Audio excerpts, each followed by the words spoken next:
Bonjour à toutes et à tous, nous sommes aujourd'hui vendredi, c'est le 15 mai 2020, bienvenue dans le Réveil Matin, 5 sur 7 matin, c'est déjà le numéro 914, Culture et Société ont bien sûr droit de citer en ce vendredi où nous allons rendre bien sûr hommage à Jean Plia qui nous a quittés dans la nuit du 14 au 15 mai 2015, cela fait déjà 5 ans. Dans l'actu culture, Patrick Dossou reviendra un peu d'ailleurs sur son œuvre. Mais avant, place à l'actualité.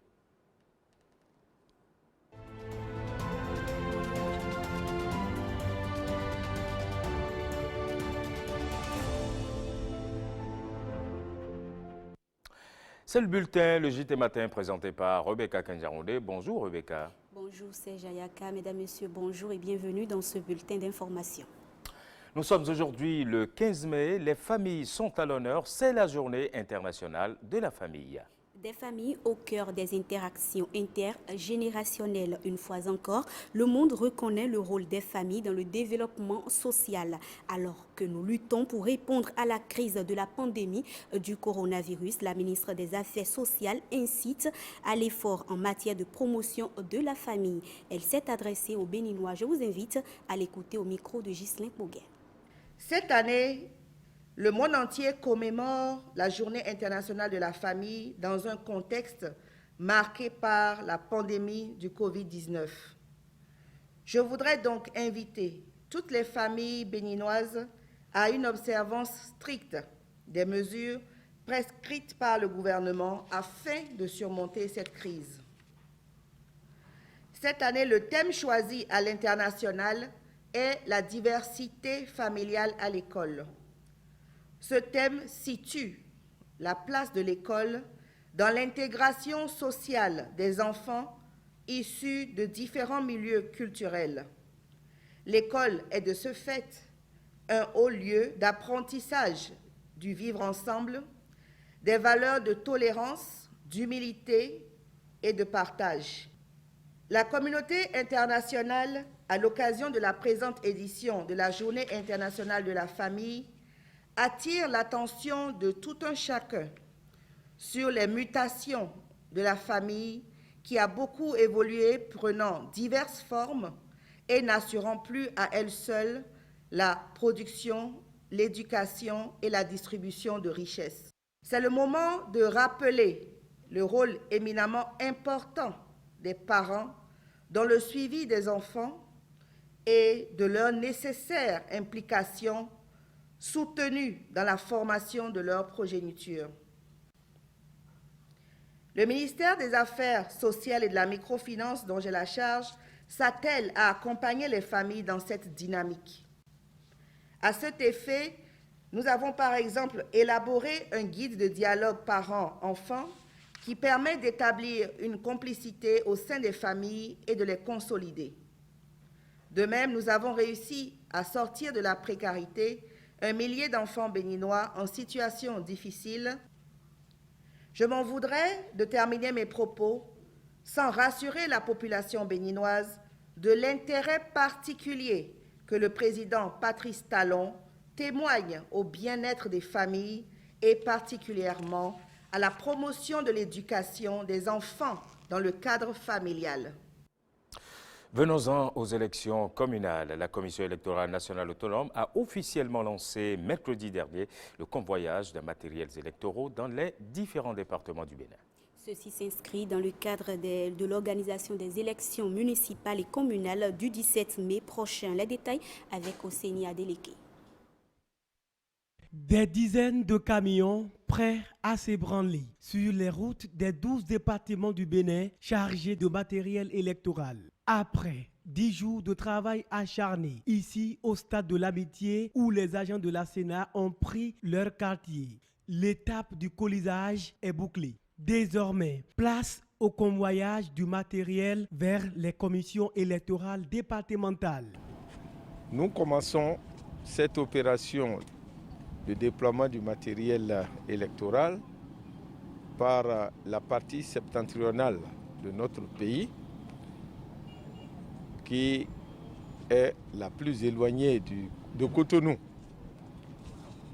C'est pour nous donner le temps pour que ce matériel-là puisse arriver à temps.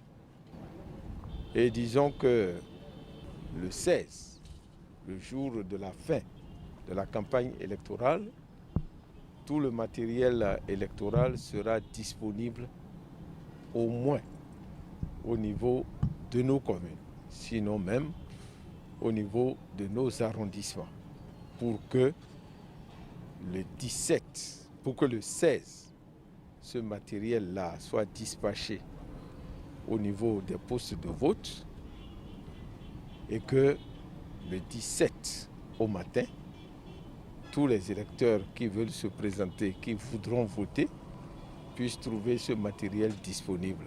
Dans le contexte de propagation de la pandémie du Covid-19, toutes les dispositions sont prises pour permettre à chaque citoyen inscrit sur la liste électorale de voter en toute sécurité. Ce qui est nouveau cette année, c'est qu'il y aura, dans le cadre des mesures de protection sanitaire contre le Covid-19, il y aura le gel hydroalcoolique pour se désinfecter les mains.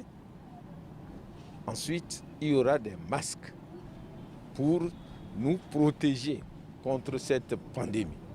C'est ça qui sera nouveau cette année. Et ça existe, c'est déjà dans ces camions.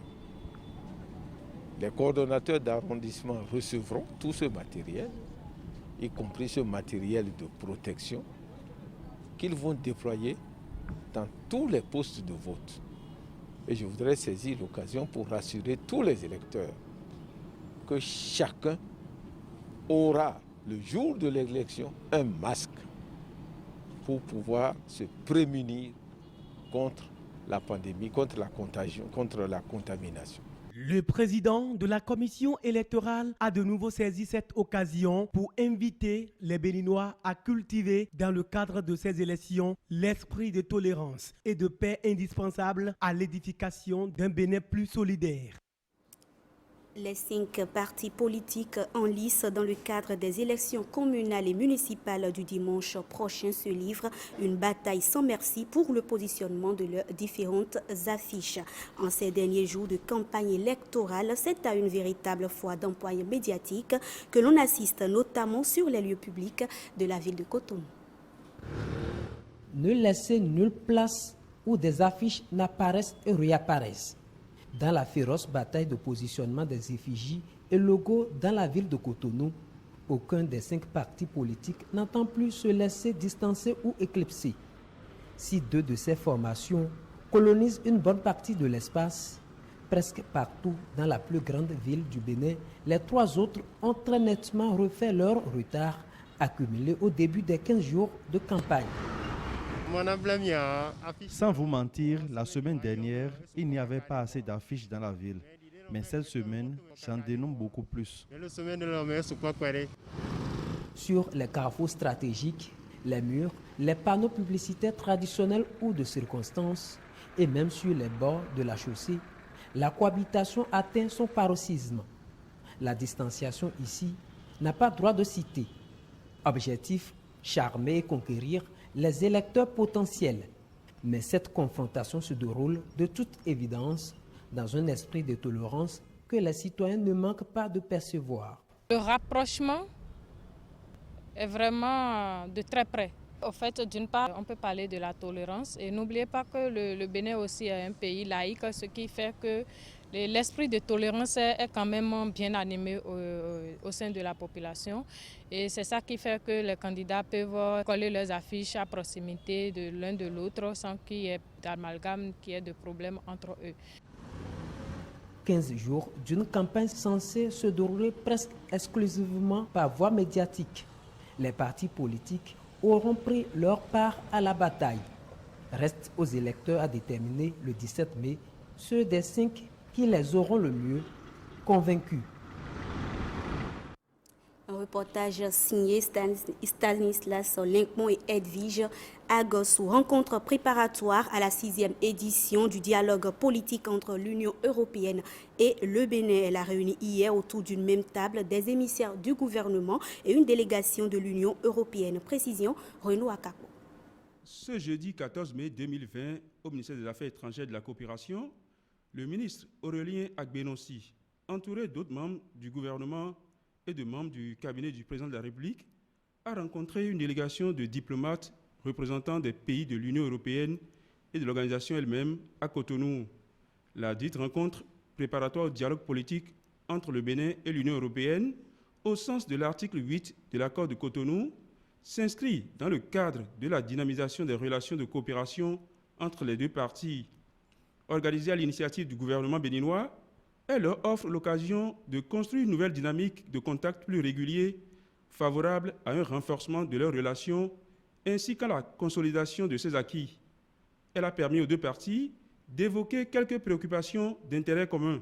Ainsi, la partie béninoise a fait à ses interlocuteurs le point de certaines réformes d'envergure engagées par le gouvernement dans les domaines de la gouvernance et de l'amélioration du cadre macroéconomique, les performances prometteuses de l'économie béninoise, ainsi que les réformes politiques intervenues à la suite du dialogue politique d'octobre 2019 ont été également exposées, de même que la stratégie nationale en matière d'enseignement technique et de la formation professionnelle, puis la stratégie du Bénin pour faire face à la pandémie du coronavirus. L'Union européenne demeure un des partenaires majeurs du Bénin. Cela s'est encore manifesté tout récemment par le décaissement d'un appui budgétaire de 26 milliards de francs CFA pour contribuer à la mise en œuvre des réformes en matière de gouvernance économique et financière, de décentralisation et d'agriculture. Par ailleurs, dans le cadre de la lutte contre la pandémie du coronavirus, l'Union européenne a annoncé qu'elle apportera un appui au Bénin pour soutenir ses efforts. Enfin, la partie européenne a annoncé qu'elle accompagnera le Bénin dans sa stratégie de changement de paradigme éducatif pour faire de l'enseignement technique et de la formation professionnelle une priorité. S'agissant du dialogue politique au sens de l'article 8 de l'accord de Cotonou proprement dit, les deux parties poursuivent leur concertation au fin de retenir assez vite un agenda. La partie béninoise a exprimé sa satisfaction et surtout sa gratitude à l'Union européenne pour cette sollicitude remarquable. Je vous invite maintenant à suivre un extrait du discours introductif du chef de la diplomatie béninoise, message délivré à l'ouverture de cette rencontre. Il est dans l'intention du gouvernement, il a été toujours dans l'intention du gouvernement que nous puissions maintenir nos conversations sur d'abord notre coopération, mais aussi sur ce qui chaque fois est discuté dans le cadre du dialogue politique, à savoir la conduite et la gestion des affaires publiques dans notre pays. Donc je voudrais vous souhaiter la bienvenue à cette rencontre au nom de mes collègues ici présents et vous dire que le président de la République attache une importance capitale à la qualité de notre relation, à la qualité des conversations que nous pouvons avoir pour pouvoir retourner à un mode de fonctionnement normal sur le plan politique, puisque sur le plan des programmes, je suis heureux que rien n'ait été altéré et je remercie l'équipe de la délégation qui a eu à cœur de continuer par mener des activités sur le terrain et chacune de vos coopérations. Je tiens donc à saluer la délégation pour le rôle qu'elle a joué et le rôle que chacun de vous, mesdames, messieurs les ambassadeurs, avez joué pour que nous ayons cette conversation-là. Je voudrais aussi dire l'appréciation du gouvernement d'entrée pour l'élan de solidarité de vos pays respectifs en direction de notre pays, l'élan de solidarité de l'Union aussi, en ces temps difficiles de la crise sanitaire liée au Covid-19.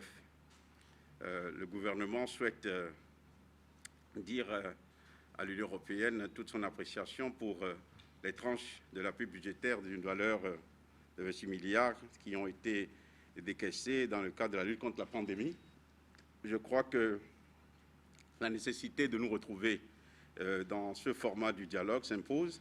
Je m'en voudrais de ne pas saluer devant vous tous le leadership et l'esprit d'ouverture du haut représentant chargé des affaires étrangères et de la politique de sécurité de l'Union, qui est aussi vice-président de la Commission, M. Joseph Borrell Fontels, avec qui j'ai eu une longue conversation que je dois considérer comme franche, mais particulièrement constructive. Nous avons abordé les divers aspects, les points qui pouvaient se ressembler à des points d'ombre, ce que je peux considérer comme des principes clés de l'action de l'Union européenne. Mais ce qui est heureux, c'est qu'au nom des valeurs que nous partageons, les valeurs que nous avons en partage qui sont le respect des droits de l'homme, le respect des politiques de bonne gouvernance, la nécessité de reformer nos pays, quel que soit le coût de ces réformes-là, a été un point de convergence entre nous deux. Et je n'ai pas été surpris qu'il nous ait écrit pour se référer à cette conversation. Je cite la première ligne déjà de sa lettre où il me dit « Je me réjouis de notre volonté partagée d'aller de l'avant et de tourner la page ». C'est dans cet état d'esprit que le gouvernement du Bénin se trouve. Alors, nous allons faire trêve de formules pour que nous puissions vous mettre à jour. C'est un peu ça, cet exercice. Je sais qu'au titre de l'article 8, il y a tout un autre processus de préparation qu'il faut dans les détails, les questions sur lesquelles nous devons nous entendre, l'agenda sur lequel nous devons nous entendre. Et lorsque nous aurons dit tout cela, nous allons voir un peu, de manière très indicative, à partir de quand nous pourrions avoir le dialogue au titre de l'article 8, mais nous ne déciderons pas ici. Vous reporterez certainement au niveau de Bruxelles pour qu'on sache un peu la période. La technologie permet aujourd'hui de tenir ce dialogue. Nous souhaitons que ce soit présentiel, même pour ceux qui éventuellement pourraient venir de Bruxelles, mais c'est le temps qui nous le dira. Voilà. Ce bulletin se referme. Un plaisir de vous l'avoir présenté. Merci de l'avoir suivi. Bon week-end à toutes et à tous. Bon week-end également à vous, Rebecca Kenjaronde. Vous prenez bien soin de vous.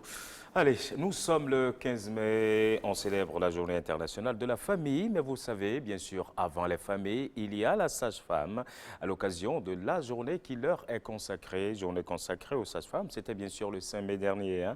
Nous vous emmènerons aujourd'hui à la découverte d'un des plus beaux métiers du monde, le métier de sage-femme. On va le faire avec une sage-femme qui sera ensemble avec nous tout à l'heure. Et si vous êtes patron de petites et moyennes entreprises et que vous avez besoin de financement, restez simplement en notre campagne pour découvrir le dispositif mis en place. On en parlera avec quelqu'un que vous connaissez, un habitué d'ailleurs de ce plateau, Maxime Toclo, expert de la NPME et directeur du CISAE.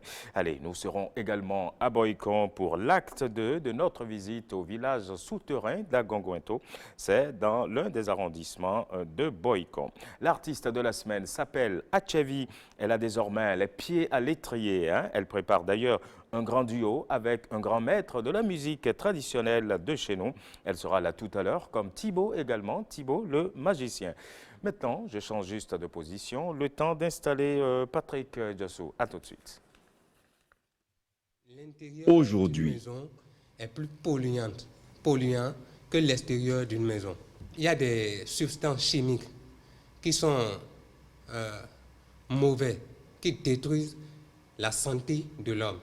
Raison pour laquelle ces plantes, on devait les planter à l'intérieur d'une maison pour purifier l'air de l'intérieur de cette maison. Il faut faire appel à un spécialiste. Herman, tu fais appel à un spécialiste. Ton chai est peut-être infecté, invasion de rats, on ne sait jamais. Je peux vous rassurer, mon chien n'est pas infecté. Marcel, Il y a ni rat, il y a ni rat, il y a ni cafard. Tu m'as confié il y a à peine 3 jours que tu as des cafards, des... Non. Aujourd'hui, on est avec les sapeurs-pompiers pour vous dire tout. Alors là, tout sur l'extincteur. Vous allez vous approcher un peu. L'ORTB passe en vous. Samedi.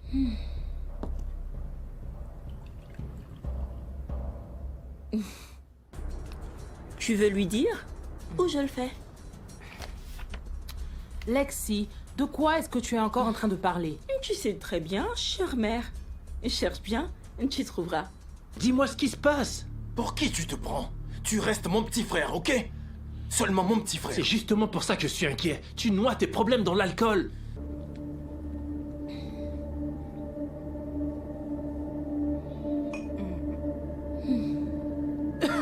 Donne-moi... S'il te plaît, je veux...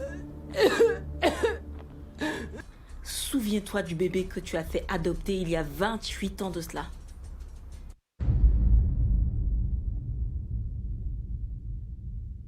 l'ORTB, pas sans vous.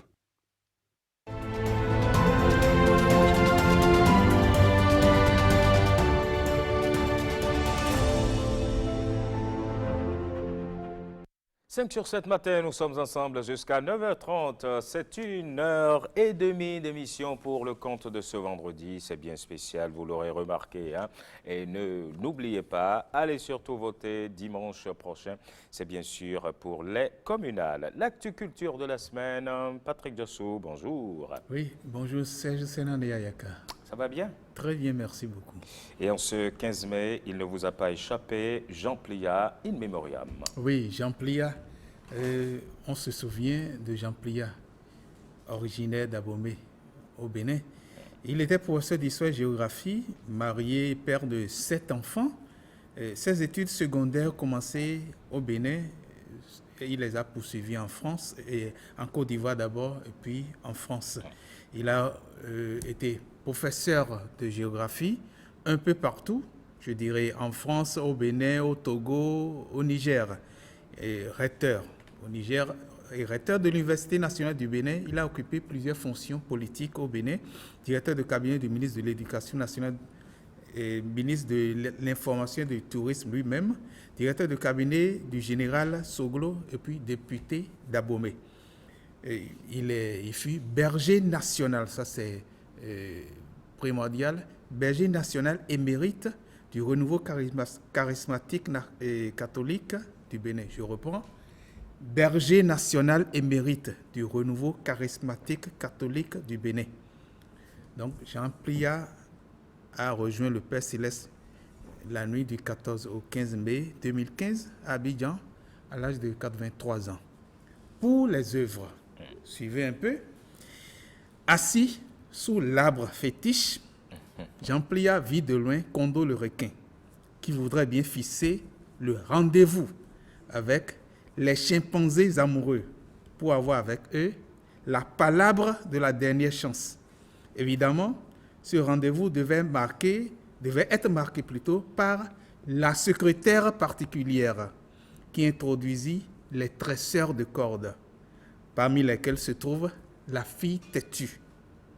Une fille têtue pour qui on fit du rosaire un chemin de vie.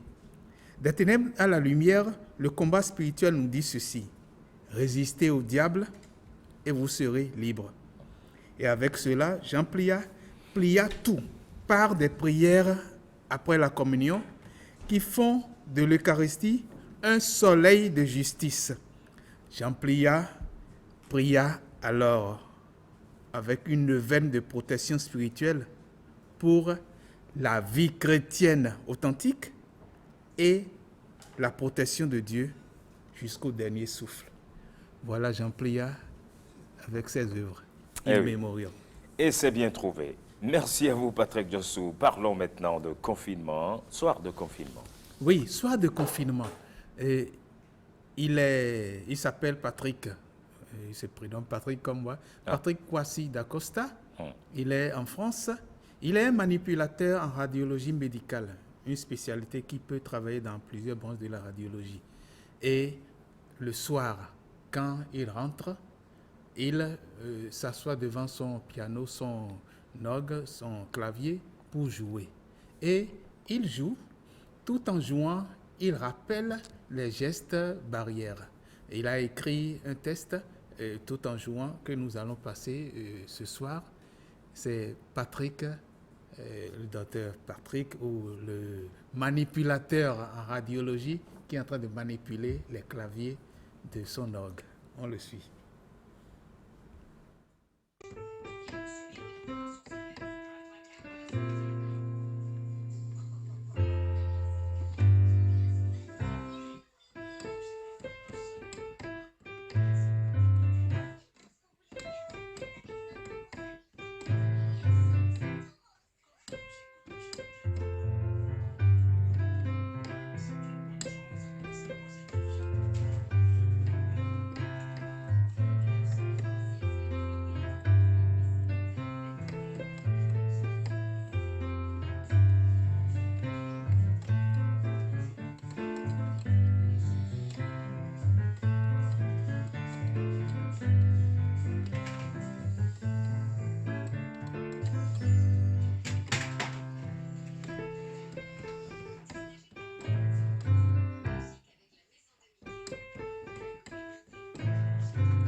C'était donc Dr Patrick, un soir de confinement, il écrit et puis il met tout ceci en musique. C'est un peu ça. Il met tout ceci en musique. Et il a écrit des textes rimés pour pouvoir rendre compte des gestes barrières.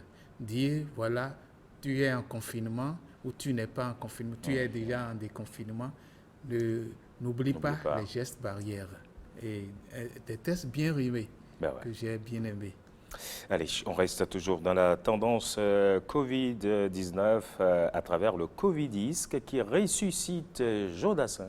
Oui, Joe Dassin, vous savez, Joe Dassin, il n'est plus à présenter, je ne voudrais pas dire qu'il n'est pas présentable, il n'est plus à présenter. Il y a une de ses chansons, un de ses morceaux, Champs-Élysées, qui s'est écoulé à 600 000 exemplaires en 1969. 600 000 exemplaires et qui est devenu le plus grand succès, l'un de ses plus grands succès et qui sera par la suite traduit, le morceau sera traduit en anglais, en allemand, en italien, en japonais, en russe, en grec, en finlandais. Aux Champs-Élysées, au soleil, sous la pluie, à midi ou à minuit, il y a tout ce que vous voulez aux Champs-Élysées. C'est un morceau qui a été transformé par un vieux que nous allons suivre tout de suite.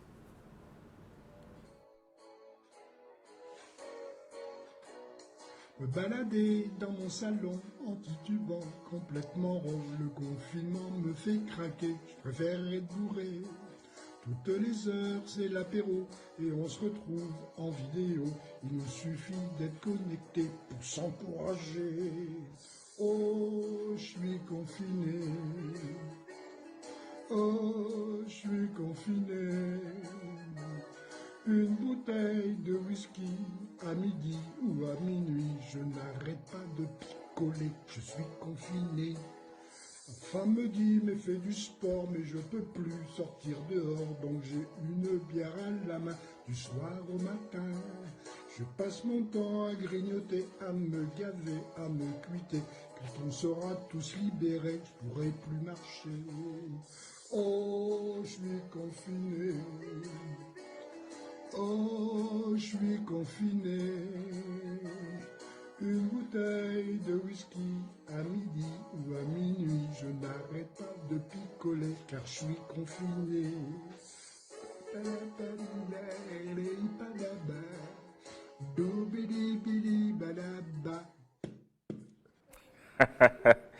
Ça c'est fort, une bouteille de whisky à midi ou à minuit. Je n'arrête pas de picoler parce que je suis confiné. Oui. Bon. Et ce que j'ai aimé aussi, c'est un texte rimé. Ouais. Il a bien écrit. Oui. C'est bien dit. Patrick Jossou, merci beaucoup à vous. Oui. Vous connaissez Boikon? Oui. Un peu? Un peu, oui. D'accord. Vous y avez visité déjà le village souterrain d'Agonguento? Oui, Agonguento, oui. C'est extraordinaire. C'est extraordinaire, oui. Bon, d'accord. Allez, on a commencé la dernière fois, vendredi dernier. C'était la première partie. Voici la deuxième partie. Nous y sommes allés. Regardez.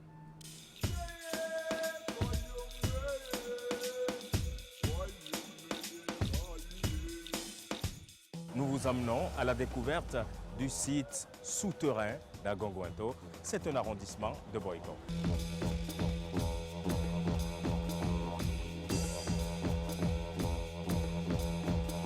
L'histoire a commencé en 1998 lors des travaux de construction de la route qui passe actuellement devant le musée.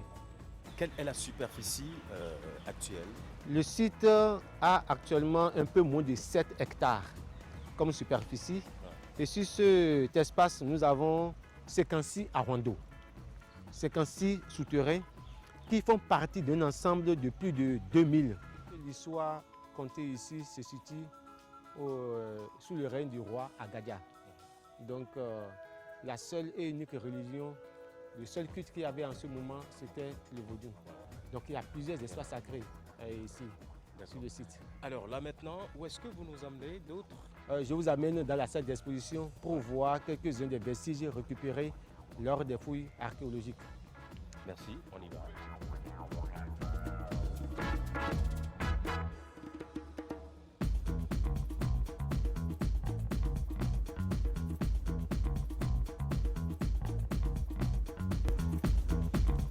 Donc on parlait de la distance tous les jours. Oui, c'est le principe d'ailleurs, parce que tant qu'il y a des visiteurs, vous êtes appelés aussi à marcher. Et surtout, ça vous permet de rester beaucoup plus en contact avec l'espace ici et de bénéficier parfois de beaucoup de vibrations. Donc, il arrive des moments où même sans visiteurs, on vient seul, juste pour nous reconnecter avec la nature. Voilà, nous sommes dans la salle d'exposition.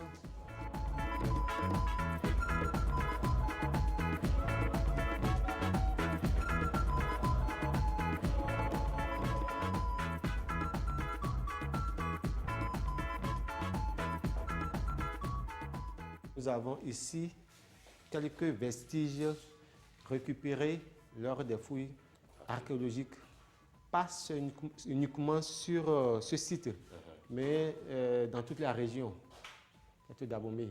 Donc, vous avez ces objets, par exemple, qui ont été récupérés chez un particulier quand il était en train de creuser son puisard.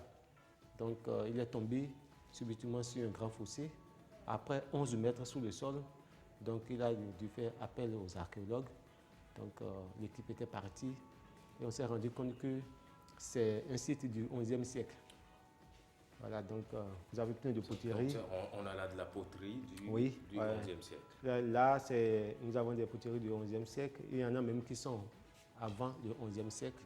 Puisque lors des fouilles archéologiques, on a retrouvé même des vestiges qui datent depuis de 3000 ans avant Jésus-Christ. Donc, nous avons une partie de ces vestiges qui sont exposés dans la salle, ici, là, voilà. D'accord. D'accord. Et maintenant, juste après la salle d'exposition, nous allons passer devant l'espace de jeu et aller directement voir un souterrain. D'accord.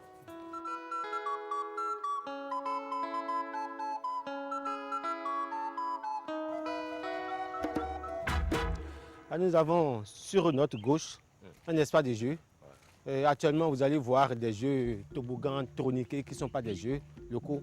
Mais en réalité, l'objectif, c'est d'attirer les enfants par ces jeux qu'ils connaissent et de leur apprendre les jeux de chez nous, tels que le Aranu, tels que la Fitinka, tout ça là. Donc, quand il y a des sorties pédagogiques, on demande à ces enfants, est-ce que vous savez comment les gens s'amusaient ou bien continuent encore de s'amuser dans les villages.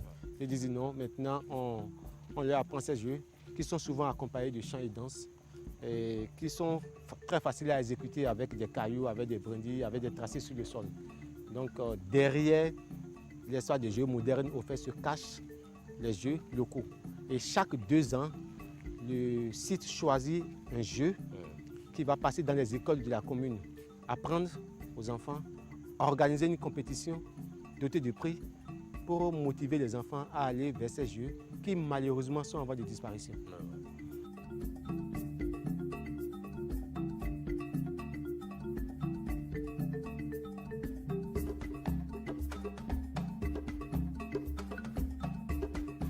Visiblement, il y a plusieurs essences.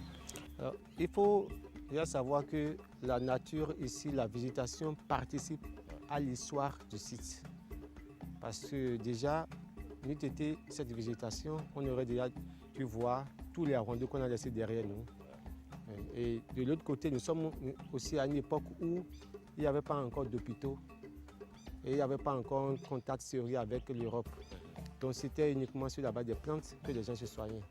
Il y a beaucoup de ces plantes qui sont encore là, qui ne demandent qu'à servir au fait. Et donc je vais juste vous parler de quelques vertus de plantes. À savoir que les plantes ont plusieurs vertus. Parfois elles sont comestibles, parfois elles sont médicinales, même dans les cosmétiques, et puis ésotériques. Donc c'est plusieurs aspects. Donc ici nous avons Danieli oliveri, appelé Zati en Fongbe. Donc les feuilles fraîches de ce arbre, c'est dans ça qu'on va mettre le lio, la boule d'acassa. Parce qu'il y a une substance dans cette feuille-là qui conserve l'aliment pendant longtemps. Donc le choix, ce n'est pas un hasard. Voilà. Donc c'est les feuilles fraîches. Là, vous avez le fagara Donc lorsque, oui, je prends la feuille fraîche du fagara, vous sentez l'odeur, sentez. Donc partout où vous passez, c'est comme un aimant qui attire des pièces de monnaie. Parce que vous sentez tellement bon que ça agit sur la libido et tout le monde, voilà. Donc, autant de vertus. C'est important, il faut qu'on rentre avec. C'est juste pour vous donner une idée des vertus de plantes. De tout ce qu'on peut avoir ici. Exactement. On continue notre périple. Vers Arwando, appelé Medemiano Afia. Quelqu'un qui est de rouge vêtu ne vient pas ici. Pourquoi? On verra tout à l'heure, c'est une interdiction liée au port du rouge à ce niveau.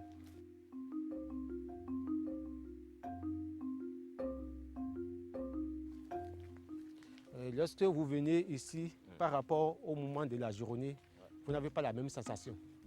Si vous venez ici très tôt, lorsque le jour se lève, lorsque la végétation se réveille, vous avez des énergies, des vibrations qui sont différentes. Lorsque vous venez ici quand il fait chaud, c'est autre chose. Lorsque vous venez encore la nuit, c'est autre chose. Donc vous avez tellement d'énergie de toutes sortes sur ce site, notamment à travers les végétaux. Et actuellement, il y a une science qu'on appelle la sylviothérapie, qui consiste à guérir certains stress à travers oui, ben oui, nous sommes dans la nature, donc il y a un peu de tout. Ouais. Donc voilà, je parlais de la sylviothérapie qui consiste à guérir avec le toucher des plantes. Donc vous venez, vous allez vous connecter à la nature, vous allez toucher des arbres et prendre les vibrations, les bonnes énergies de ces arbres. Donc au fait, nous avons beaucoup de choses à disposition. Il suffit seulement de savoir comment les utiliser. Ouais. Ouais.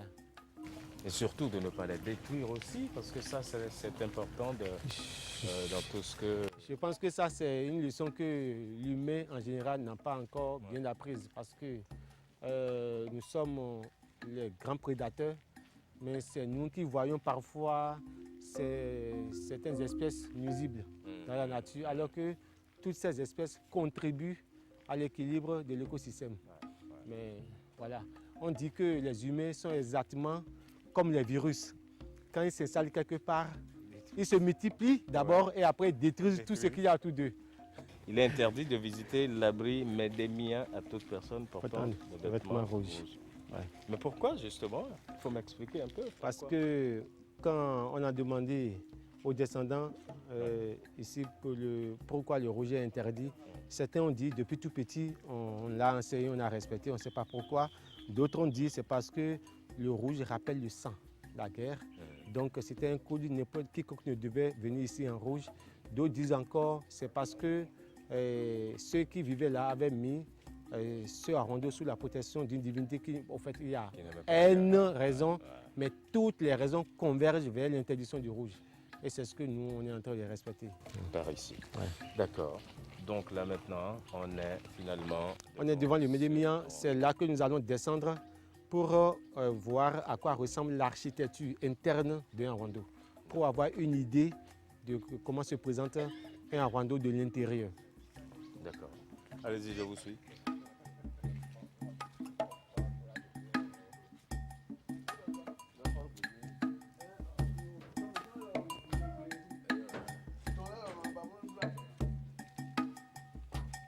Ça va? Ok. Bonjour.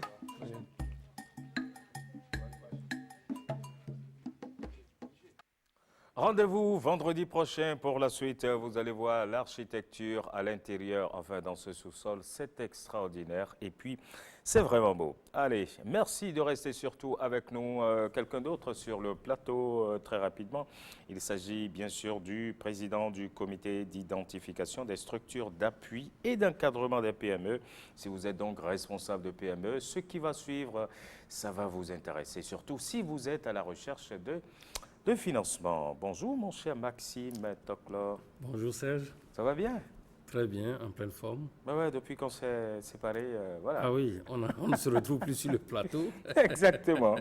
Mais bon, on est toujours ensemble. Ah oui, absolument. Alors, il y a donc ce dispositif qui est mis en place pour soutenir les PME. Oui. Comment se présente-t-il? Mais avant, peut-être le comment, pourquoi avoir mis ce dispositif en place? Exactement. Et il faut dire que les entreprises, qu'elles soient des petites ou de moyennes entreprises, ou qu'elles soient de grandes entreprises, à une étape donnée de leur vie, ont besoin de financement.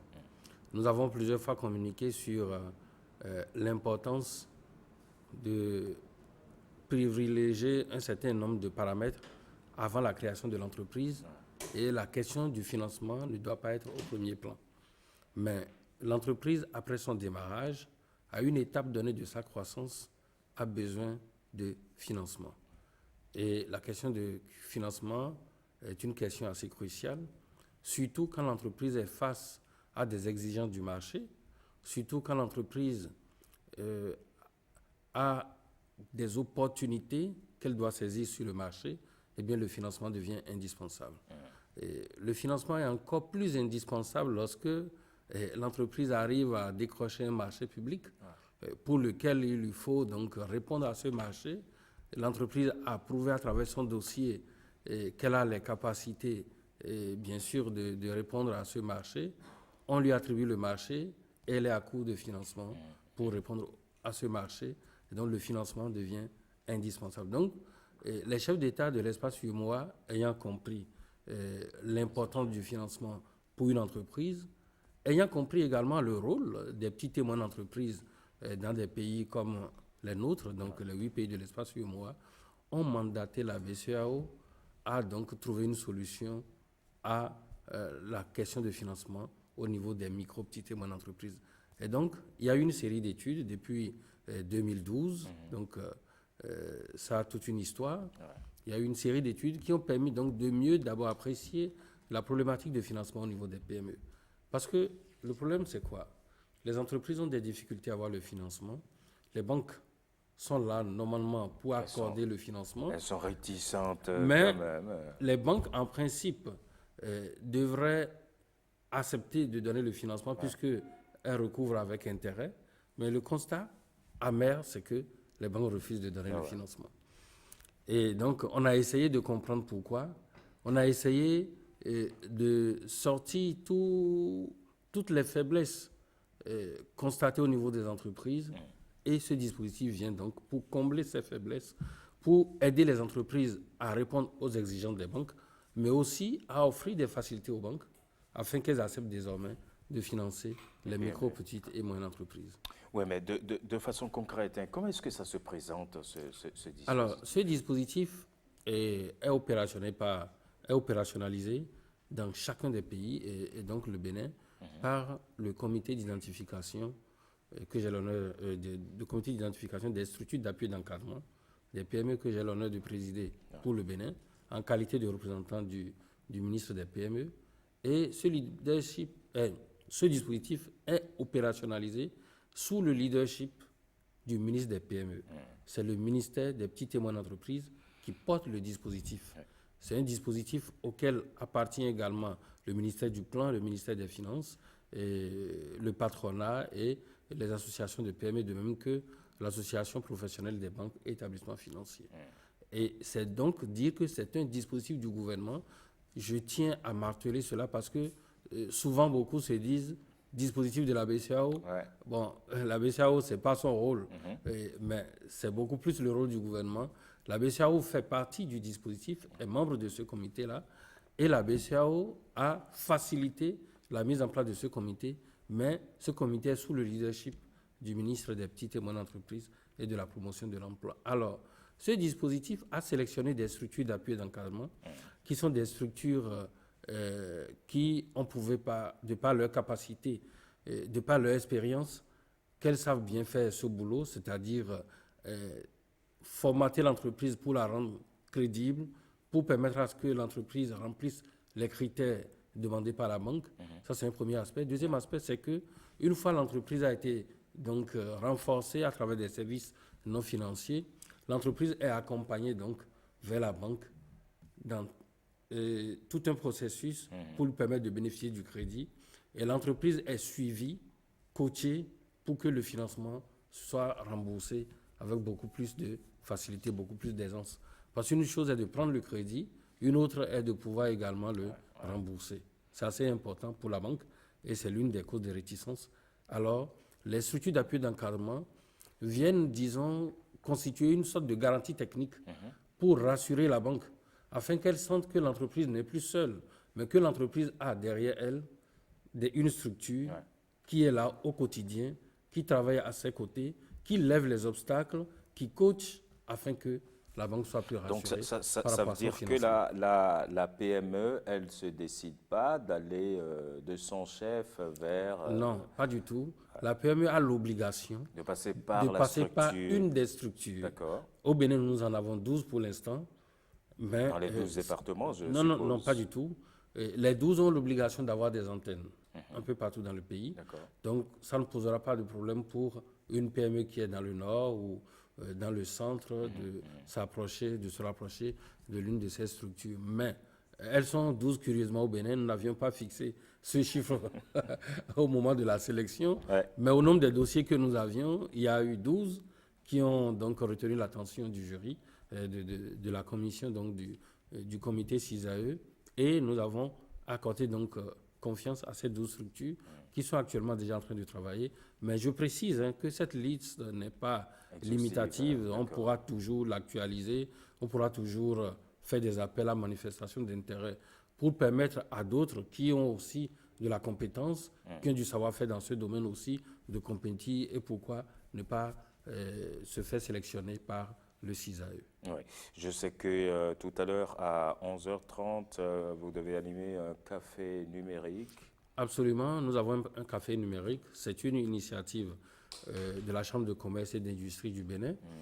Et nous savons que la Chambre de commerce a connu une série de réformes qui font d'elle aujourd'hui une des structures phares qui interviennent dans l'accompagnement des entreprises, qu'elles soient de grandes entreprises ou qu'elles soient des micro, petites et moyennes entreprises.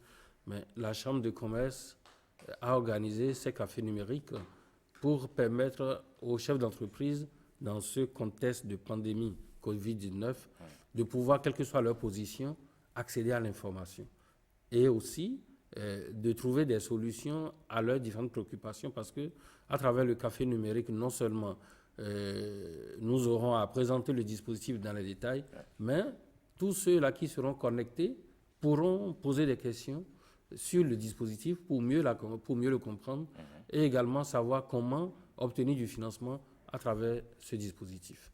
C'est vrai que la question du financement, elle préoccupe tellement les jeunes chefs d'entreprise, j'en suis persuadé, pour vous qui êtes d'ailleurs un expert.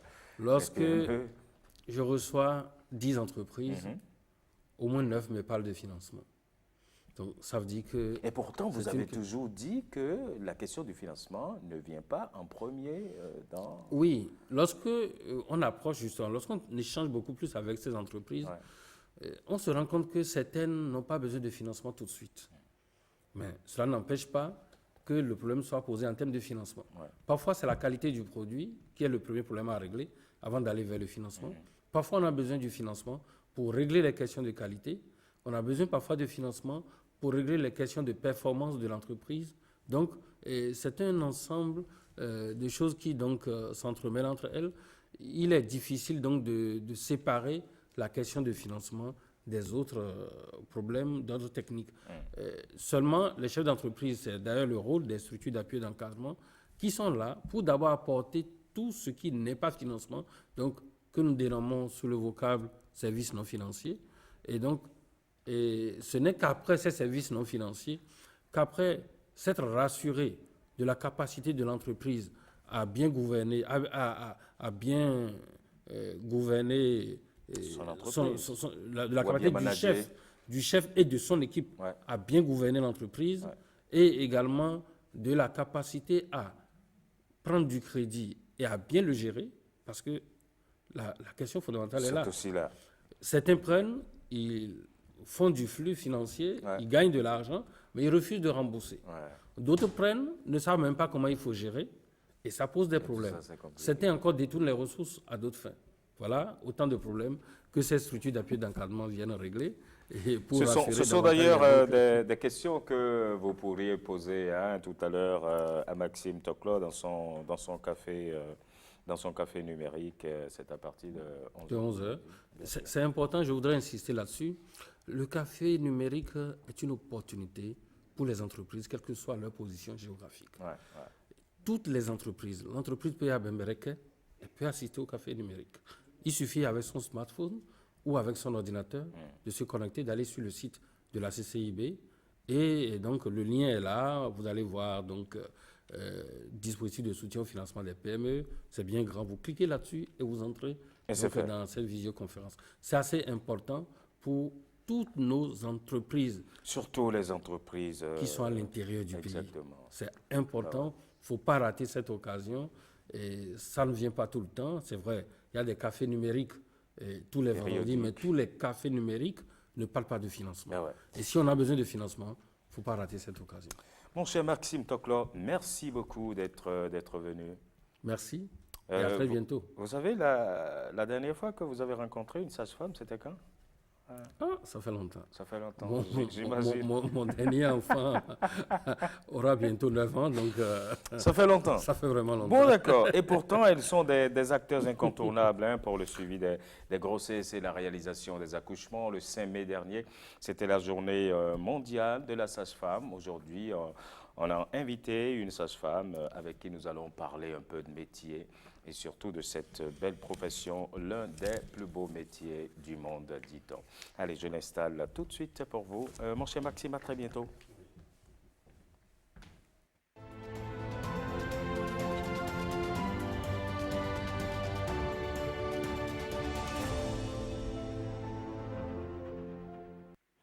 Je disais bien sûr qu'elles sont des acteurs incontournables pour le suivi des grossesses et la réalisation des accouchements. Elles sont également interlocutrices des femmes pour leur suivi gynécologique. Enfin, je n'en sais pas grand-chose. Elle dira le reste avec nous. Annick Nonou, bonjour. Bonjour, monsieur le journaliste. Ça va bien? Vous êtes bien installé? Oui, je pense. D'accord. Et comment ça se passe chez vous à la maternité? Vous êtes actuellement à Bomekalavi, c'est ça? J'ai déjà quitté à Bomekalavi. Encore? Décidément. Bon, d'accord. Mais comment ça se passe avec les femmes de façon générale? Ça va? Ça se passe très bien. Ouais. On se défend. D'accord. Et vous-même, pourquoi avoir choisi de devenir, d'exercer un métier comme celui-là? Oui, j'ai choisi d'exercer le métier de sage-femme parce que ça m'a plu depuis l'enfance. Ah ouais? J'ai eu le temps de constater que les femmes en allant accoucher souffrent beaucoup. Et étant donné que je suis chrétienne catholique du renouveau charismatique, j'ai été aussi inspirée, j'ai eu une mission divine. Et puis je me suis dit, il faudrait que je m'y mette pour tout faire, pour qu'on comprenne que les sages-femmes ne sont pas ce qu'on pense. Parce qu'elles sont beaucoup décriées. On va en parler tout à l'heure, Mais avant, dites-moi, en réalité, dans le processus de l'accouchement ou dans le processus de suivi d'une grossesse, à quel moment est-ce que ça vous fait plaisir de voir une femme enceinte? À quel moment dans le processus de suivi? Moi, je dirais que d'abord, dans tout le processus, on a quand même la joie de vivre, la joie de voir une femme en train de se préparer à donner naissance parce que nous achevons l'œuvre divine. Mais le moment qui me marque le plus, moi, c'est le moment de l'accouchement, entre le travail d'accouchement et l'expulsion. J'aime voir la femme soutenue par son conjoint faire arriver le bébé et j'aime voir le mari sectionner le cordon ombilical. C'est un moment qu'on ne peut jamais oublier. Si on arrive à l'enregistrer ou à le visualiser. Ben ouais. Mais quel est le moment aussi qui vous fait le plus peur? Quel est le moment critique dans ce processus où, même en tant qu'expérimenté, parfois, vous avez beaucoup de craintes et vous avez des peurs? Le moment le plus critique, c'est tout juste après la sortie du bébé. Et la sage-femme et la mère et même le conjoint se demandent si cette femme va vivre. Vous n'êtes pas sans savoir que derrière les murs, les gens prient parce qu'on se dit ce qui tue le plus, c'est l'hémorragie de la délivrance. Et personne ne sait jamais à quel moment ça pourrait arriver et à quel moment ça pourrait emporter la femme. Et là, vraiment, c'est difficile à supporter, c'est stressant, mais on s'y met. Parce qu'il y a quand même des pratiques préventives quand on essaie de suivre de près, qu'on suivait correctement la femme et qu'on assure sa sécurité. Ça se termine correctement. Correctement. Et là, tout le monde est en heureux. joie. Ben ouais. Alors, les sages-femmes, sont-elles toutes sages, vraiment, ou qu'est-ce qu'il se passe parfois? Bon, c'est une question piège.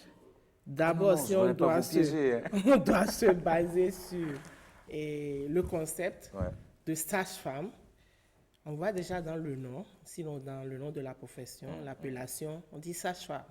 Donc ça impose la sagesse. Et nous savons très bien que c'est une activité humanitaire, basée sur l'humanisme, le respect de la vie et de la personne humaine. Néanmoins, dans ce grand lot de sages-femmes, il y a quand même des brebis galeuses. Nous n'allons pas nous voiler la face. Enfin, c'est partout, hein? C'est dans toutes les professions. Mais nous, notre profession étant basée sur la vie de la personne, parce que nous sommes là pour pérenniser l'humanité. Donc, dès qu'il y a un petit bobo ou dès qu'il y a un décès, c'est irréparable. Or, dans les autres professions, on pourrait essayer de réparer autrement. Mais ici, il faut sauver la vie. Donc, c'est quand même stressant.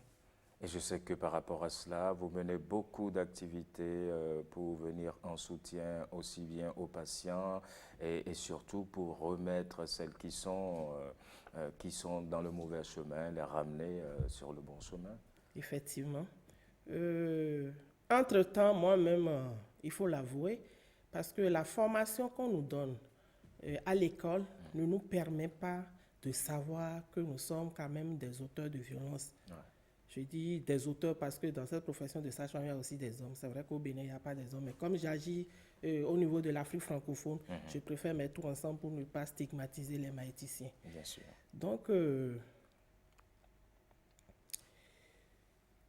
à un moment donné, j'ai eu de la chance à participer à certains stages, notamment le stage fait au Japon et au Maroc.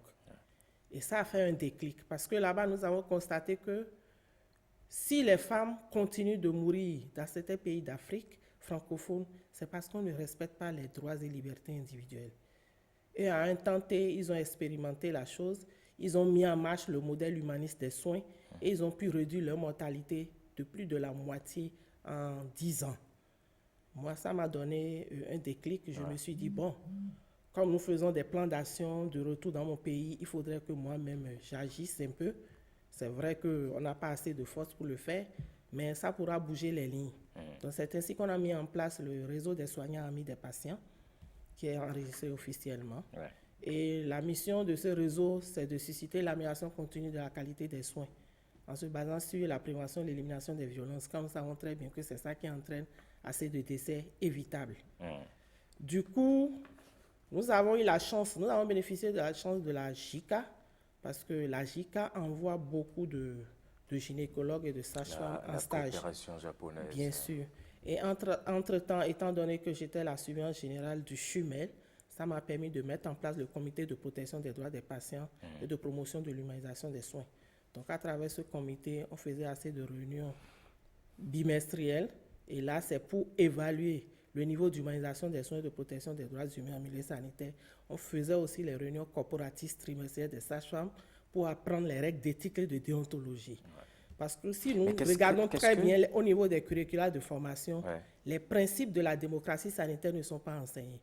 Donc, quand vous sortez de la formation routinière qu'on nous donne, vous êtes terroriste, vous êtes paternaliste sans le savoir. Mais quand vous essayez de faire le développement professionnel continu, en allant voir dans les pays modèles comment ça se passe, vous devenez un agent de santé humaniste. Donc je vous dirais actuellement, il y a des sages-femmes humanistes, mais il y a aussi des sages-femmes paternalistes. C'est justement ce que je voulais dire. Qu'est-ce que ceci a changé dans les pratiques aujourd'hui chez nous au Bénin? Si je me limite au Bénin seulement, je vous dirais que je ne suis pas encore satisfait de nos résultats. Parce que c'est aller en dents de scie. j'ai eu le temps de constater que dès que moi j'ai quitté ce milieu, tout est retombé à l'eau. Ce qui n'est pas une joie. Nous devons faire la pérennisation des acquis, et puis la transmission des connaissances fondées sur les droits humains, bien sûr, respectant les normes internationales. Il y a d'autres pays que j'accompagne, une dizaine de pays, et j'ai constaté que de l'autre côté, ça bouge parce que les gens ont été soutenus. Par exemple, dans cette affaire, ce n'est pas une affaire seulement de sages-femmes. Il faudrait que les employeurs, les directeurs d'hôpitaux s'y mettent. Il faudrait que l'autorité de tutelle se mette, et au niveau du gouvernement, même au niveau du législatif, de l'exécutif. Bref, il y a beaucoup de choses à faire. Ouais. Mais actuellement, on ne peut pas dire qu'au Bénin, on est au statu quo en tant que tel. Certains lignes ont été bougés, mais actuellement ont besoin d'être dynamisés. Je vais donner des exemples spécifiques. Je suis arrivé avec ce document. Pour les sages-femmes qui voient le document, ils savent très bien que ça existe dans tous les centres. Ouais. C'est le guide de la classe des mères. Et dans ce guide, on s'est dit tout le monde n'a pas eu la chance d'aller en stage. Ce sont les Japonais qui ont financé la réalisation de ce guide. Donc, dedans, il y a comment dérouler le travail et comment dérouler un accouchement humanisé, comment faire la classe des mères, la classe des adolescents, la classe des jeunes, la classe des conjoints et beaucoup d'autres choses. Et les droits aussi ont été développés dedans. Les droits fondamentaux des patients, les droits du naissant. Mais actuellement, le document n'est pas utilisé. Il a été édité depuis 2015. Et normalement, pour faire les PTA, les plans intégrés, les PITA, dans les hôpitaux, on devait en tenir compte.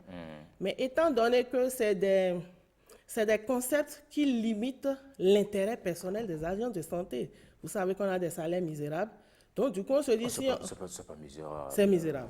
On se dit, du coup, quand on va mettre en pratique le modèle humaniste des soins, les autres comportements déviants, on ne pourrait pas les faire parce que les individus, familles et communautés étant présents en salle avec nous, on ne pourra pas agir. Un autre exemple, si nous prenons le dossier obstétrical. Entre-temps, notre dossier est un dossier routinier. Mais le Bénin était un modèle. Les autres pays sont venus nous copier, ils sont en train de nous dépasser. Actuellement, vous prenez le dossier obstétrical, il y a une partie réservée pour les droits fondamentaux, il y a une partie réservée pour la réalisation de la classe des mères, disons une partie réalisée pour toutes les activités d'humanisation. Mais vous pouvez faire le tour dans les hôpitaux ou dans les formations sanitaires.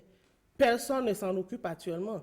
Et dès que tu dis, on dit non, nous on n'est pas des Japonais, nous on n'est pas des Marocains. Ça suppose qu'il reste encore... C'est pour vous dire qu'il reste à faire. Il reste encore à faire. Et en analysant les faits, on se dit c'est l'institutionnalisation, la législation qui pourrait régler ce problème. Parce que ça va s'imposer à tous. Qu'on soit humaniste ou terroriste, dès qu'on saura que si je travaille mal, je ne respecte pas les normes, je risque d'aller au pénal, c'est-à-dire en prison, on sera obligé de respecter les normes. Cher Annick, vous employez des thèmes qui sont assez forts. Hein. Vous restez avec moi. Vous restez avec moi. Je vais vous présenter quelqu'un. Il est réalisateur, monteur vidéo. Et puis actuellement, nous sommes en pleine crise de coronavirus partout dans le monde. La sensibilisation, elle se joue en musique, elle se joue en film également. Je vais appeler Constant Roch. OK, il va rester... avec nous, il va nous parler de ses initiatives pour participer donc à la sensibilisation au coronavirus. Constant, venez avec moi s'il vous plaît. Constant, venez vous asseoir. Alors venez. Asseyez-vous, Constant, ça va? Ça va très bien. D'accord.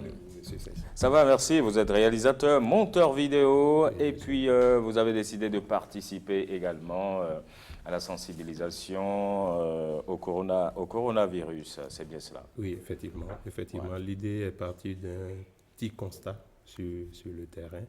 Donc, on a décidé par cette voie de sensibiliser parce que déjà à travers le cinéma, à travers le théâtre, la sensibilisation passe très vite et ça se capte très vite par la population, surtout dans les zones reculées, parce qu'ils aiment vraiment le cinéma béninois. Ben ouais. Allez, vous avez apporté quelques capsules déjà réalisées. Je vous propose de suivre une de ces capsules et on revient sur le plateau.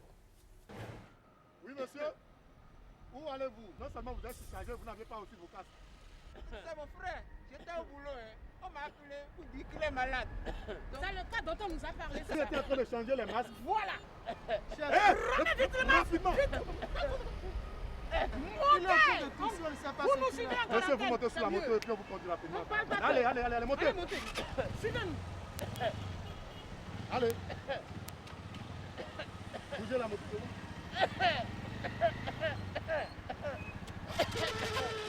Viens. Ils sont très dangereux.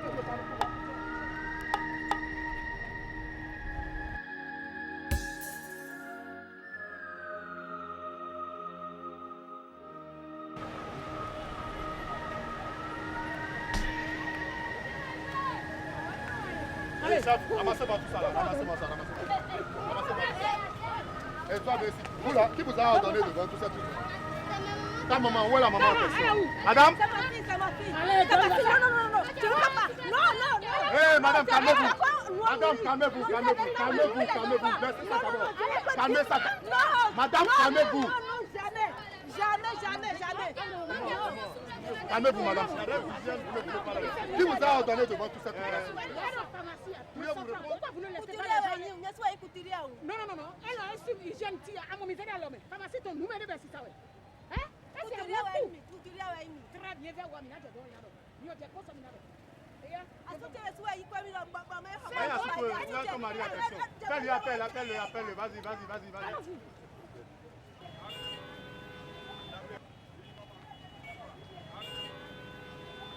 C'est vous le mari? C'est vous?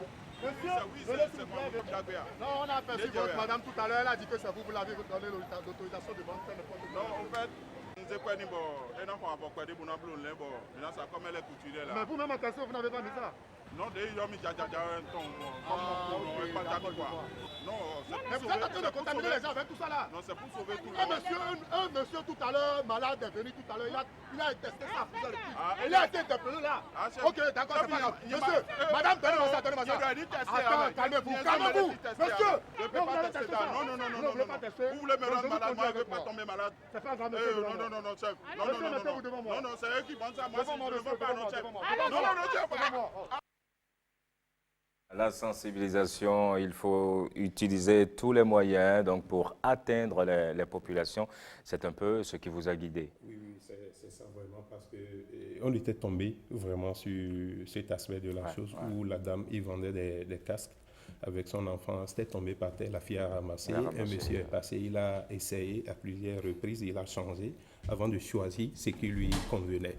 Là, on s'est dit, mais si ça doit se passer comme ça, on n'a pas seulement le cas de coronavirus, il y a vraiment les maladies aussi qui sont là. Il y a par exemple l'hépatite. Bien sûr. Il y a d'autres maladies qui peuvent être transmises par cette manière. C'est là qu'on a décidé de réaliser ce film-là pour pouvoir sensibiliser surtout.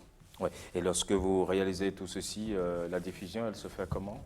Oui, pour la diffusion, c'est là il y a le plus grand des problèmes actuellement au niveau du cinéma, surtout béninois. Ouais. Nous n'avons pas assez d'espace de diffusion, les salles ne fonctionnent plus. On a visé les réseaux sociaux pour faire notre diffusion à notre manière. Peut-être les plateaux de télé, les chaînes de télévision, s'ils nous accompagnaient, c'est aussi bon. On peut avoir cette opportunité-là pour pouvoir aussi diffuser. Parce que la sensibilisation, c'est ce qu'il faut, vraiment dans ce cas. Et si l'État devrait investir dedans, par exemple, si on prend le cas du Septentrion, je vais nommer un certain artiste comme Kalamoulaye, qui est dans le Septentrion, passe un message.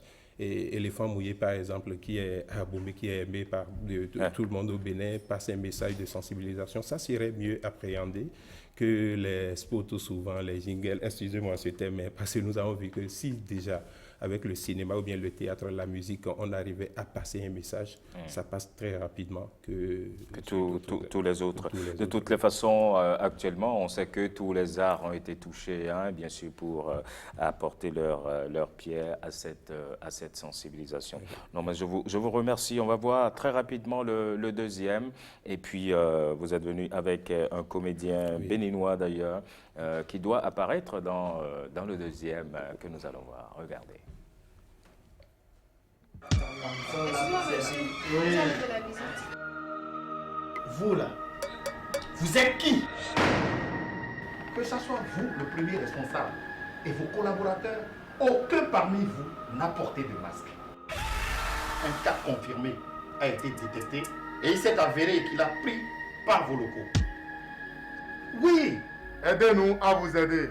Cela y va de votre bien-être et celui des autres.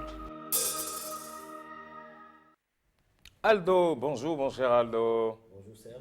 C'est vrai qu'avec le cache-nez là-bas, on n'a pas reconnu. Hein. Oui, exactement, c'est ce qu'il faut. Ouais. À tous les niveaux, justement. Exact. Puisque ça y participe de ces gestes barrières. Et n'importe où on se retrouve, lorsqu'on est dans un champ où la distanciation est impossible, n'est pas respectée, il faut obligatoirement avoir son masque. C'est important. Et vous vous êtes donné également à participer de façon bénévole à la réalisation de ces différents spots. Oui. Alors, ces téléfilms de sensibilisation rentrent dans le cadre donc, de ce que les autorités de notre pays ont initié à travers ces sensibilisations, porter le message jusqu'au dernier des Béninois. Mais aujourd'hui, vous allez constater que à travers ces téléfilms, c'est les forces de l'ordre qui sont en action, parce que au-delà de leur rôle régalien, qui est de préserver la sécurité des biens et des personnes et d'assurer la quiétude des populations, c'est aussi des êtres humains, c'est aussi des individus. Et aujourd'hui, ces téléfilms mettent en exergue la fonction donc, des forces de l'ordre, comme quoi à travers ce qu'ils font, à tout moment ils peuvent être exposés. Bien sûr. Et donc le message vient dans le sens de sensibiliser les populations donc, à aider la police, à aider les forces de l'ordre, à nous aider. Parce que cela y participe bien entendu de notre bien-être et de celui des autres. Ben ouais. C'est vrai que depuis que la crise elle a commencé, hein, cette crise de la pandémie, ils sont bien nombreux, les acteurs de cinéma, du théâtre et plein d'autres également, hein, à se mettre de façon bénévole. Pourquoi ? Souvent, ça n'arrive pas. Hein. Oui, ben justement, cette pandémie, c'est bien entendu. Elle s'impose à tout le monde. Elle s'impose à tout le monde et chacun doit jouer sa partition. Et ben, je pourrais même dire, si je vais ironiser, que nous sommes en pleine période de campagne électorale. Et puis, ben, je sais que ces acteurs qui s'investissent, bien entendu, dans cette campagne, le font à leur gré. Mais aujourd'hui, je dis la meilleure campagne, c'est un investissement dans ce que nous sommes en train de faire. L'investissement dans l'homme, en réalité. L'investissement dans l'homme. Parce qu'aujourd'hui, que je prenne un maire, il va administrer qui si entre-temps sa population est malade. Si la population est décimée. Exactement. Et par conséquent, le meilleur investissement, c'est dans la sensibilisation. Et comme mon réalisateur attitré vient de le dire, pendant cette période, il faudrait quand même que, au-delà de ce que le gouvernement est en train de faire, que nous, en tant qu'éléments ou membres donc, du 7e art, avec tous ceux qui sont dans, bien entendu, l'audiovisuel, et vous, les journalistes et tout le reste, que chacun joue sa partition. D'accord ? Donc, c'est un appel que l'on est en train de lancer à ses amis, parce que je les appelle amis, bien sûr, à ses amis politiques, qui doivent nous accompagner dans ce sens et obligatoirement porter le message au plus dernier des Béninois. Parce que vous savez, la compréhension de la chose est partagée. Tout le monde n'appréhende pas les choses de la même façon. Et puis, certaines fois, il faut ces téléfilms, il faut bien entendu ces spots pour que pour attirer l'attention des uns et des autres là-dessus. Mon cher Aldo, je sais qu'aujourd'hui on est vraiment pris par le temps, mais on aura l'occasion de revenir et de reparler surtout de carrière, de reparler de métier. Ce sera un plaisir. Allez, Aldo, merci beaucoup. Portez-vous bien et bonne suite pour la réalisation de tous ces téléfilms, cet ensemble que nous allons arriver à dire non au coronavirus. Merci de nous avoir reçus. Merci. Allez, beaucoup. À bientôt, Serge. Je sais que vous aussi, coronavirus, vous continuez de dire non au coronavirus et donc les mesures barrières, on doit les respecter obligatoirement. Même s'il y a levé de confinement, la maladie est toujours présente. Ah oui. Alors, le thème cette année, ça s'appelle célébrer, démontrer, mobiliser, unifier. Qu'est-ce que ça veut dire tout ceci? Et tout ceci voudrait dire qu'il faut célébrer les activités des sages-femmes, faire des démonstrations sur la pratique sage-femme, parce qu'on dit sage-femme, mais la littérature, les études ont prouvé que la profession sage-femme est non seulement méconnue des sages-femmes elles-mêmes, de la majorité des sages-femmes, méconnue par les gynécologues obstétriciens, méconnue par les gouvernants et méconnue par la population. Or, si nous ne savons pas ce qu'on met dans la pratique sage-femme, on ne saurait atteindre les objectifs de développement durable. Donc là, il faut non seulement célébrer, il faut faire beaucoup de démonstrations, beaucoup d'explications sur ce que c'est que la profession sage-femme. Encore que là, il faudrait déjà que je dise que la profession sage-femme n'est pas une profession paramédicale. Elle est la seule profession médicale classée parmi les médecins, les pharmaciens, dentistes, etc. Mais actuellement, dans les pays africains, par erreur administrative, les sages-femmes sont loties dans les paramédicaux, ce qui est un grand dysfonctionnement à corriger. Et il paraît que si ce dysfonctionnement arrivait à être corrigé, on pourrait réduire 2/3 des décès maternels et la moitié des décès infantiles en Afrique. C'est important. Je vais continuer, parce que là, il y a 4 éléments. Il reste Oui. la On a parlé de célébrer, démontrer, il on faut va y aller mobiliser. rapidement. La mobilisation, le coronavirus est venu nous aplatir, parce que l'année 2020 est déclarée année des sages-femmes et du personnel infirmier. On devait faire assez de mobilisation au niveau des IFC, c'est-à-dire des individus, familles et communautés. Mais parallèlement, l'AICM, la Confédération internationale de la sage-femme, avait quand même institué le fait qu'on devait faire aussi cette mobilisation de façon virtuelle pour atteindre assez de masse. Donc, avec le contexte de la pandémie, nous, on s'est penché seulement sur le plan virtuel.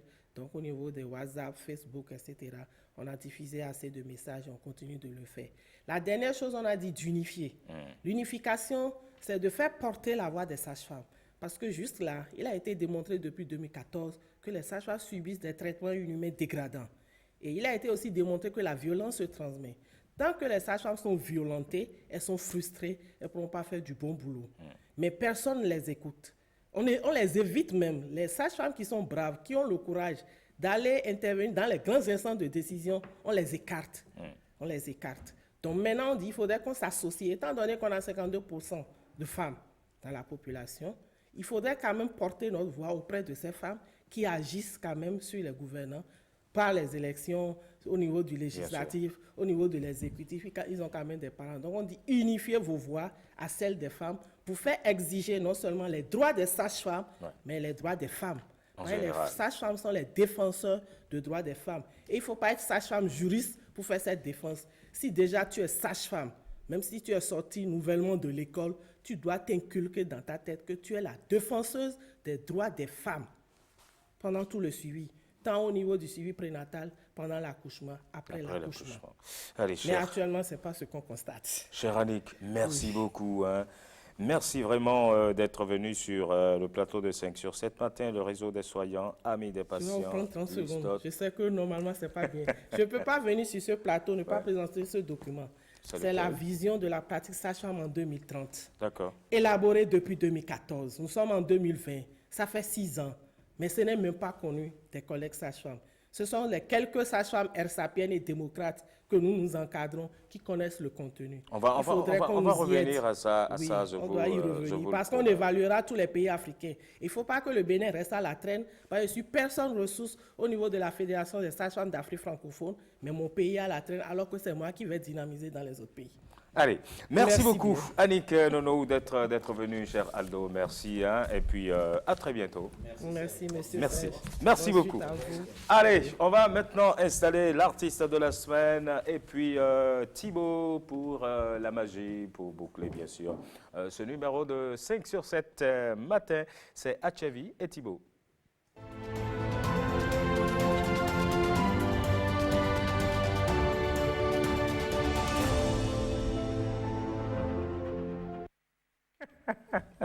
Thibaut, ça va? Simsalambim, abracadabra. Bon, quand il dit ça, il m'embrouille un peu. Achevi, ça va bien? Bonjour, bonjour. Vous allez bien? Ça va. Oh, ça fait plaisir de vous revoir. J'aurais pu commencer par parler Marie. D'accord. Hein? Ne au Kadik ben. Le Gandhi m'a mis le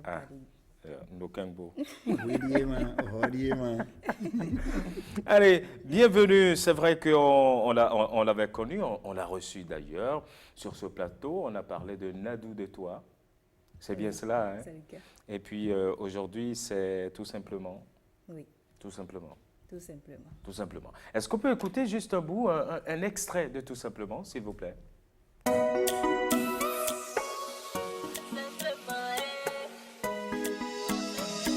Mary on the beat. Tout simplement, yeah, yeah. Mary avec. Tout simplement, simplement. Oui, la vie c'est pas compliqué. Oui, la vie c'est pas compliqué.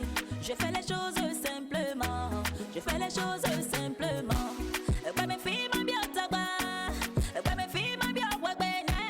Je fais les choses simplement, simplement, simplement. Au fond de l'Icheji, nyama li medesi nyanya.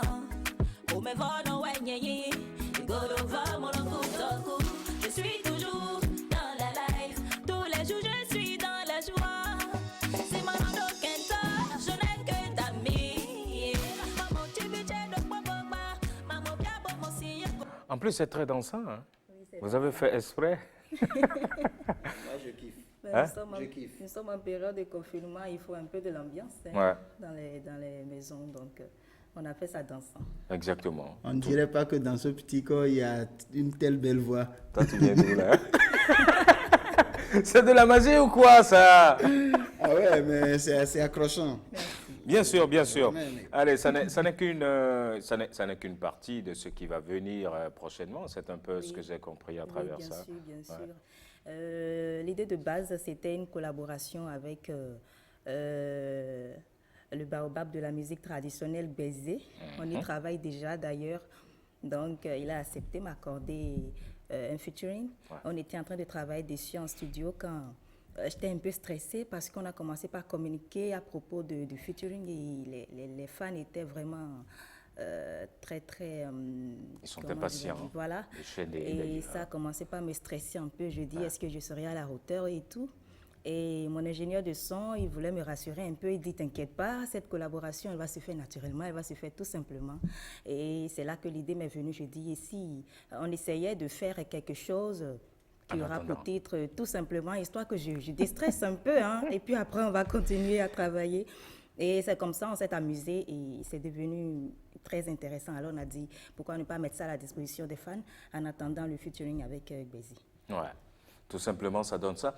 J'ai toujours été émerveillé par artistes, surtout quand les muses sont au rendez-vous. J'imagine la couleur que ça va donner, un featuring de Bézé et d'elle. Et puis Bézé, on n'entend pas souvent un featuring. Ouais. C'est ça justement, comment vous êtes parvenu à le démarcher entre griffes. Hein? Il faut d'abord rappeler, parce que je n'arrêtais pas de le dire, il faut rappeler que c'est mon oncle, donc c'est la famille. Ah, d'accord. C'est vrai que j'ai commencé il y a juste 2 ans et lui, il a plus de 30 ans dans le métier, bien sûr. Il a voulu m'accompagner. Donc, voilà. Et lorsqu'on évoque Bézé, on pense à tous les grands noms qu'on connaît de l'autre côté, à Ledo, le consort. Oui, tout. Oui. C'est rien que de grands noms. De toutes les façons, vous avez beaucoup de chance. Donc nous, on est pressés, beaucoup plus pressés que vous d'ailleurs. Ne vous inquiétez pas, ça va venir très bientôt. Mais la diffusion de Tout simplement, ça se fait comment aujourd'hui? C'est aujourd'hui qu'on a fait le lancement. D'accord. On a lancé ça aujourd'hui même. Donc c'est sur les plateformes de téléchargement et aussi sur mon YouTube. C'est en téléchargement libre ou bien c'est payant? C'est payant. D'accord. De toutes les façons, on est bien pressé d'avoir la suite. Hein. On attend vraiment que ça vienne pour booster un peu plus ce que vous êtes et que vous avez déjà commencé à être, vous qui avez désormais les pieds à l'étrier. Alors, la question de la semaine dernière, vous connaissez ce magicien? Oui, je l'ai vu sur Bénin Top 10.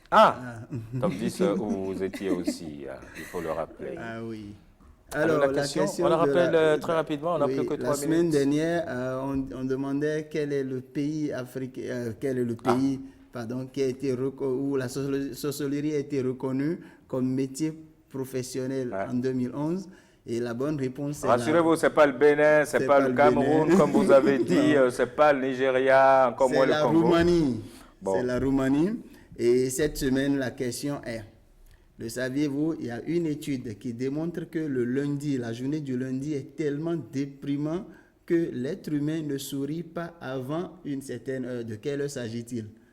Ah oui? Oui. Lundi? Ah, la journée du lundi est tellement déprimant que l'être humain ne sourit pas avant une certaine heure. De quelle heure s'agit-il? Ce gars, il a des questions bizarres. Et vous savez quelle est mon actualité? Ah, c'est très important. Je lance pour une première fois une formation de magie. Et oui, à partir du 22 prochain, vous pouvez venir à mon école et apprendre la magie. Et c'est gratuit surtout. C'est gratuit. bien ça. Et pour ça, j'ai envie, parce que tout le monde me demande pourquoi tu ne fabriques pas de billets de banque sur le plateau. Et malgré le corona, si je tiens, c'est parce que je sais faire des billets. Si vous pouvez me donner un bout de papier, on va voir. Comme, ça, c'est dû. C'est trop dur, c'est ça? Oui, ça, c'est trop dur. Bon, tenez ça, tenez voilà. ça. Fabriquez vite des billets de 10 000. 10 000, vous voulez? Oui, oui. Le temps est dur, hein? Bon, on va voir ce qu'on peut faire. Alors, on garde un peu, on garde un peu. Ouais. Attention. Ça fait combien de billets là déjà? Oh, c'est juste un papier, donc on va voir combien ça peut être. Non. Non, ça c'est du bluff. Bon, donnez-moi ça et refabriquez un autre. Les temps sont durs. Thibaut n'est pas sérieux. Donnez, refabriquez un autre. Oh là là. Bon, il nous a bluffé comme tous les autres. Donc si vous voulez apprendre tout ça, inscrivez-vous sur ma page Thibaut le magicien. Donnez d'abord les réponses de la question de la semaine. Et vous pouvez venir à l'école de la magie à partir du 22 prochain. À TV, on sera aussi magicien, comme ça on va fabriquer des billets de banque. C'est ça là seulement je veux apprendre. Allez, je t'attends. Merci beaucoup à vous d'être venu, Thibaut. Merci également. Merci à tous ceux qui ont participé, tous ceux qui nous ont aidés à fabriquer cette émission. Merci à Arnaud, merci à tous les autres de l'autre côté, hein, bien sûr. Merci à la Régie Diffusion également. Prenez soin de vous. On se retrouve, plaise à Dieu, lundi prochain, toujours avec le même plaisir et le même bon sourire. À lundi, 5 sur 7.